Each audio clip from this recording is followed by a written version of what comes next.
মানুষের জীবনে এমন কিছু সময় আসে জানো তো, যখন সেই মানুষটাকে না বুঝিয়ে দেয় যে তোমার জীবনের আপন কে পর কে।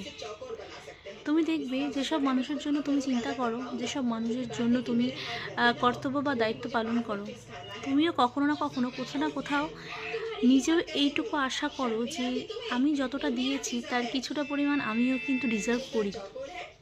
সেটা যে কোনো সম্পর্কে হোক না কেন।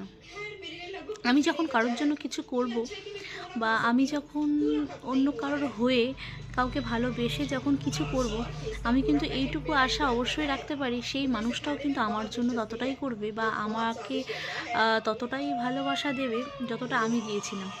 যখনই দেখবে সেই সম্পর্কে সেই ভালোবাসার জায়গাটা না কমে আসছে, তখন বুঝতে পারবে যে হয়তো সেখানে তোমার দায়িত্ব বলো বা তোমার ব্যবহার বলো, সেটা হয়তো কমে এসেছে।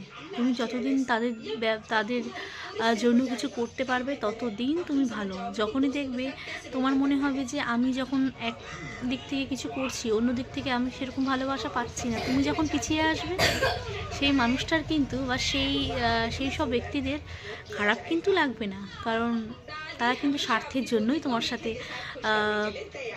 মেশা বলো বা তোমার সাথে কথা বলা, সম্পর্ক রাখা, তখন তারাও কিন্তু পিছিয়ে আসবে। ওই যে সব কিছুর মূলে যে স্বার্থ রয়েছে। তুমি যখনই কারোর কাছে কিছু চাইতে যাবে, যে আমি যে এতটা ভালোবাসা দিয়েছি, আমি যখন তোমার কাছে ভালোবাসা চাইছি, তখন কিন্তু সেই মানুষটার কাছে তুমি চোখে একটু বলতে পারো, মানে একটু চোখে চোখে লাগবে বলতে পারো।